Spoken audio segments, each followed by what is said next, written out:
A reading from the Holy Gospel according to Luke.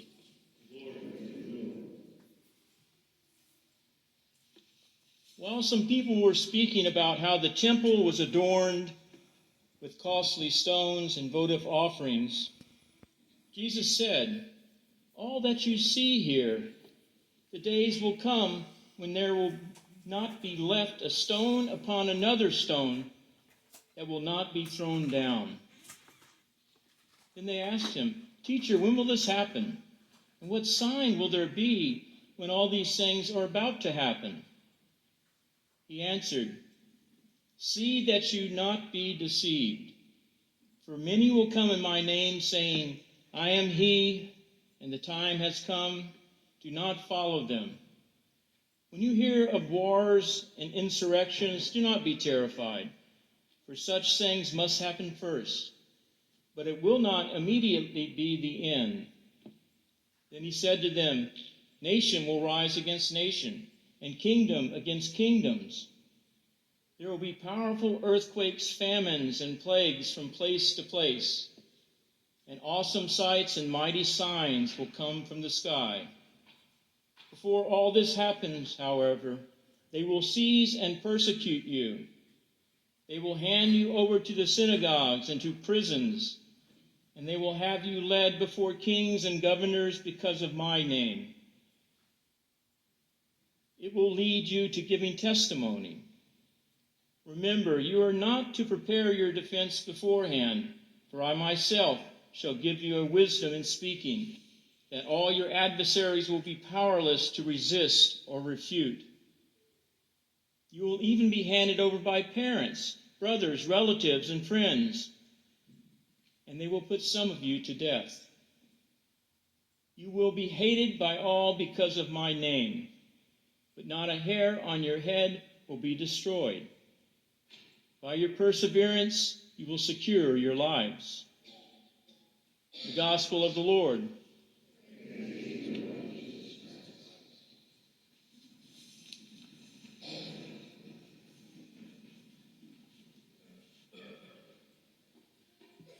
So Jesus warns us that people will come and say, "I am he," and the time has come, and not to follow them. It reminds me of when I was about 17 years old. I was at a park in Houston called Herman Park, and that's where all the hippies hung out. So I was with some friends, and we were sitting around in a semicircle discussing all the things about life and existence and whether there's a God or whether there's not a God. And suddenly this stranger comes over, a young man with long beard and long hair, and he had flowing white garments on, and he sat down right in our midst. And after a few moments of awkward silence, he announced to us, he said, "I am God, and I have come to earth as a man to dwell amongst you." I thought, wow, far out. I mean, he had the Jesus-looking beard and hair, and he had a deep voice, If he would have had a high, squeaky voice, I would have known immediately he wasn't God, because God has a really deep voice. But as I studied the situation, I realized something was not quite right.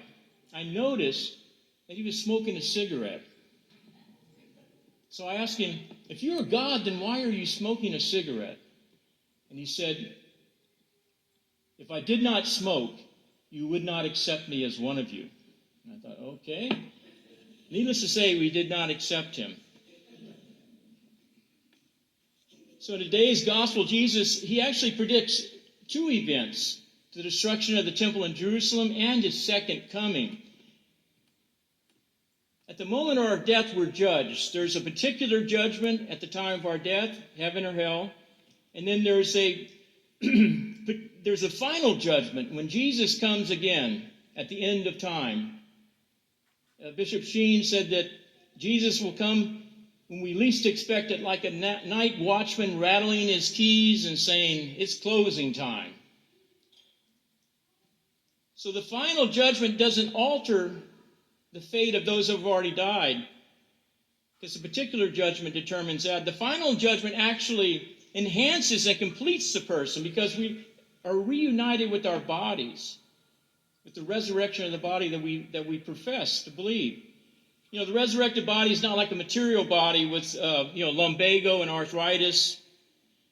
It's not like we're going to be in heaven saying, well, thank you, Lord, I was really enjoying heaven until I got my old body back with my artificial knees and my aches and pains. No, it's a spiritual body. Understanding that matter is energy with modern, physics, it kind of helps us understand how all that's possible, because a lot of the saints, they were eaten by lions. St. Teresa of Avila, her body, relics were taken every which way.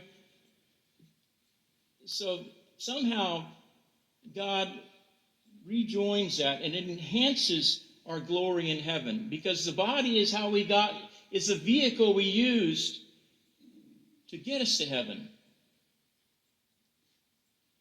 What form will we have? What kind of body will we have in heaven before the final judgment?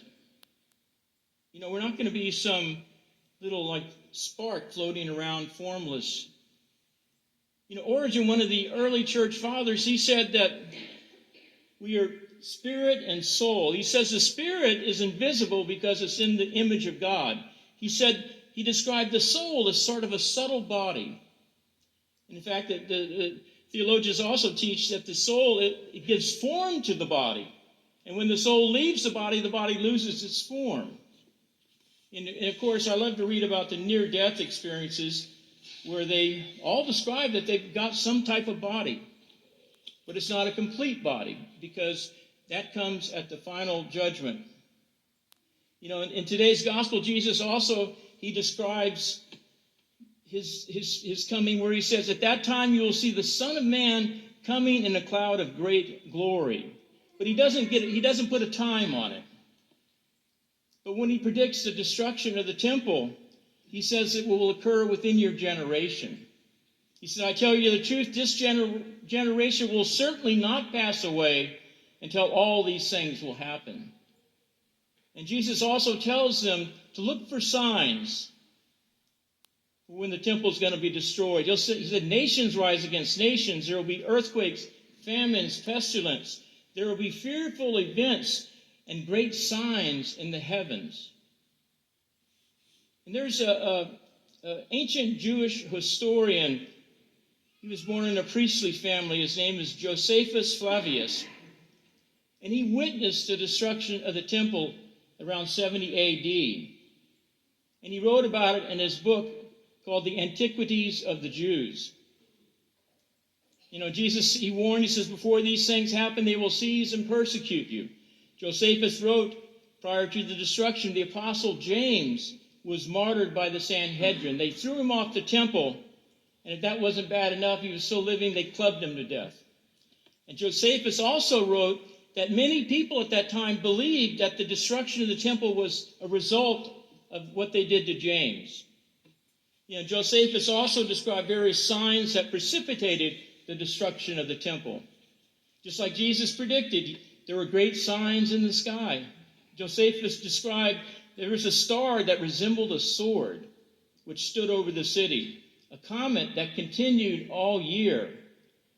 In the sky, they saw chariots and soldiers. And during the Feast of Unleavened Bread, a great light shone at nighttime on the altar. It was so bright, it looked like daylight. The eastern gate of the inner temple was so heavy, it was huge, it was bronze, and it took 20 men to open and close it. And it was locked, but somehow it opened by itself. On the Feast of Pentecost, the priests were heading into the inner court of the temple, and they felt an earthquake. Remember, Jesus talked about earthquakes. And they heard a great noise, and then they heard a multitude of voices saying, "Let us depart from this place." So in 70 A.D., the Roman army surrounded Jerusalem. They just cut off all food and water, and what happened was very horrific. There was even cannibalism going on. It was so horrible.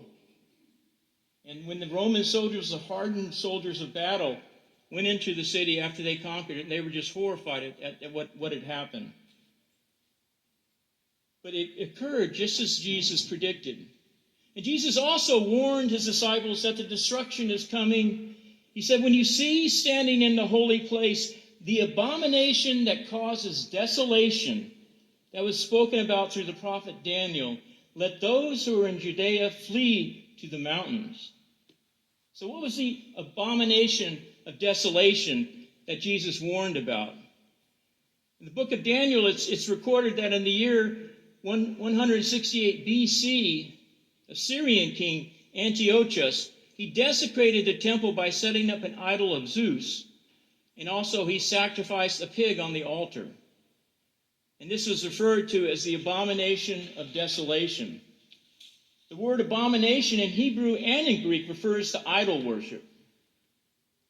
There's different schools of thought on how and when something idolatrous was done in the temple prior or during the destruction. St. Augustine said it occurred when the armies first surrounded Jerusalem. The Gospel of Luke explains it where Jesus says, and when you see Jerusalem surrounded by armies, then know that the desolation has come. So idol worship is the abomination that causes desolation. And I can speak from my own personal experience.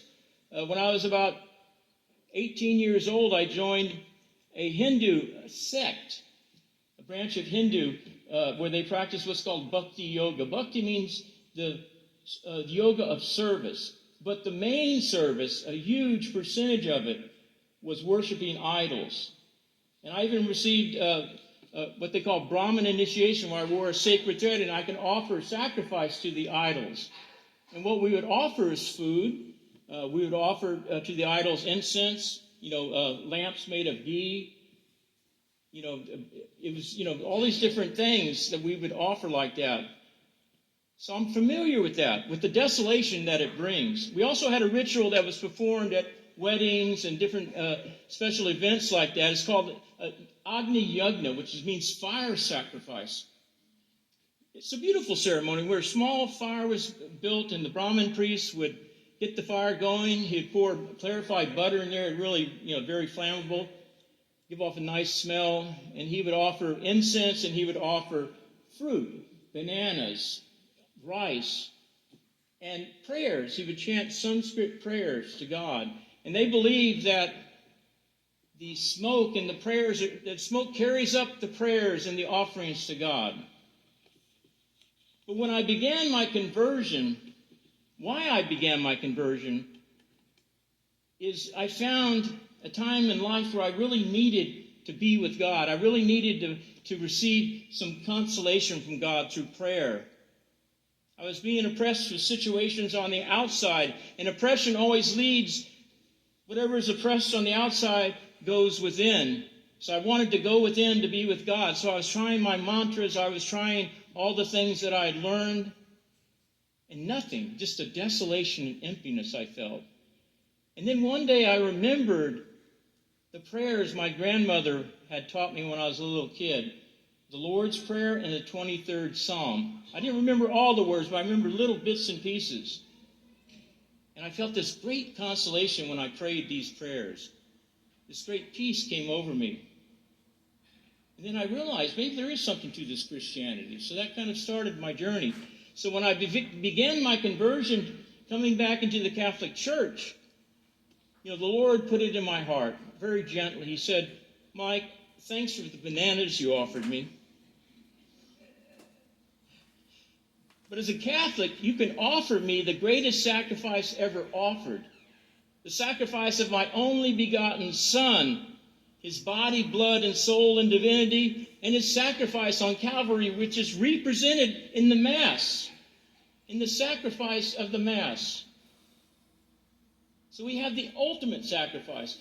A lot of the old religions have the concept of sacrifice, especially when they have idols. They sacrifice something to the idol, whether it's food or people. But sacrificing to idols is condemned through the Old and the New Testament. In the book of Isaiah, it says that ignorant are those who carry about idols of wood, who pray to gods that cannot save. So many saints have given up their lives rather than offer homage to an idol.